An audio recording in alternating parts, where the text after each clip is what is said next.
بسم اللہ الرحمن الرحیم۔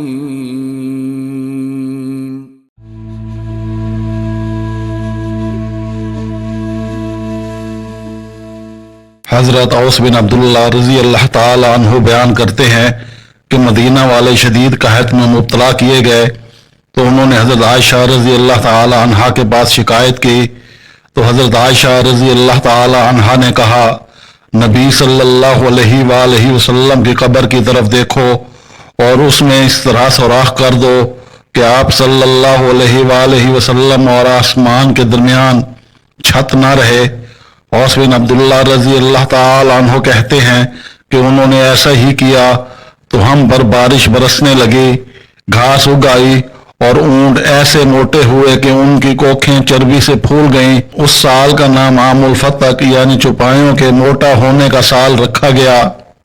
شقیق کہتے ہیں کہ عبداللہ رضی اللہ تعالی عنہ نے فرمایا، تمہارا کیا حال ہوگا جب تم میں ایسا فتنہ پیدا ہوگا جس میں بڑے بوڑھے ہو جائیں گے اور بچے بڑے ہو جائیں گے اور فتنے کو لوگ سنت بنا لیں گے۔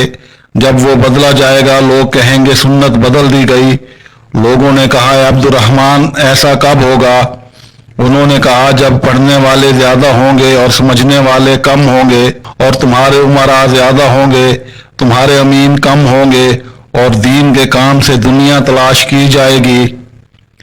انس بن مالک رضی اللہ تعالی عنہ بیان کرتے ہیں کہ فاطمہ رضی اللہ تعالی عنہ نے کہا، اے انس، تمہارے نفسوں نے یہ کیسے گوارا کر لیا کہ تم رسول اللہ صلی اللہ علیہ وآلہ وسلم پر مٹی ڈالو؟ اور فاطمہ رضی اللہ تعالی عنہ نے کہا، اے ابا جان، آپ صلی اللہ علیہ وآلہ وسلم اپنے رب کے کس قدر قریب ہو گئے۔ اے ابا جان، آپ صلی اللہ علیہ وآلہ وسلم کا ٹھکانہ جنت الفردوس ہے۔ اے ابا جان، جبرائیل علیہ السلام کو ہم آپ کی موت کی خبر دیتے ہیں۔ اے ابا جان، آپ صلی اللہ علیہ وآلہ وسلم نے اپنے رب کی دعوت کو قبول کر لیا۔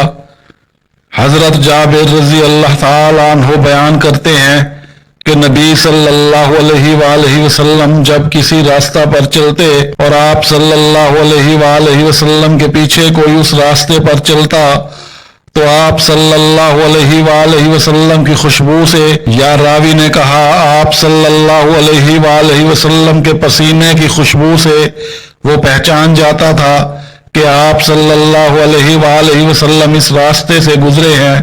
عبداللہ بن عباس رضی اللہ تعالی عنہما کہتے ہیں، جو شخص کوئی ایسی بات نکالے جو نہ اللہ کی کتاب میں ہو اور نہ رسول اللہ صلی اللہ علیہ وآلہ وسلم کی سنت میں ہو تو جب وہ اللہ عز و جل سے ملاقات کرے گا تو اسے پتہ نہیں ہوگا کہ اس کا دین کیا ہے۔